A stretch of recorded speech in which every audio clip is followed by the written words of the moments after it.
লেখক সংঘ নরসিংদীর আয়োজনে বিধ্বস্ত নীলিমায় শামসুর রহমান স্মরণ। আজকের এই আয়োজনে সভাপতিত্ব করছেন কবি সুমন ইউসুফ। প্রধান অতিথির আসন অলঙ্কৃত করেছেন কবি গোলাম কিবরিয়া বিনু। তার প্রতি আমার শ্রদ্ধা।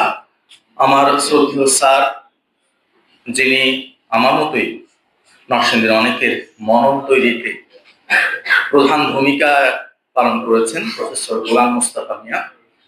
আমাদের বন্ধু, রাজনৈতিক গুরু এবং আমাদের সবশেষে দিন শেষে আমাদের সারথী জাকির ভাই, তার প্রতি কৃতজ্ঞতা।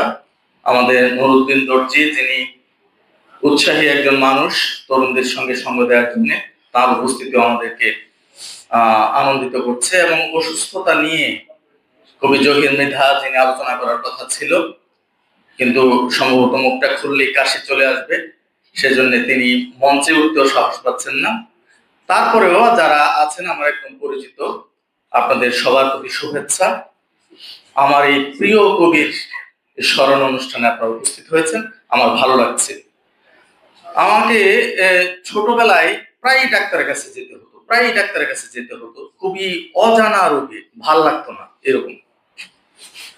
তো আমার বাবা নিয়ে যেতেন, ডাক্তারও আমার সঙ্গে হাসতে হাসতে কথা বলতেন, কি বেটা কেন এরকম, কিরকম। ডাক্তারও ঠিক বুঝতে পারতেন না, আমিও ঠিক বলতে পারতাম না। আমি মনে মনে ভাবতাম যে ওষুধটা কি। এক সময় মোটামুটি যখন কিশোর হলাম, তখন আমি নিজে নিজে ভাবতে বসলাম যে আসলে আমার এই রোগের চিকিৎসা করবে কে, ডাক্তারটাকে। আমি এখন ভাবতে অবাক লাগে, খুবই আশ্চর্য লাগে। তখন তো বেশি কবিদেরকে চিনতাম না, শামসুর রহমানকে পাঠ্য বই পাওয়ার কারণে তাকে জানতাম।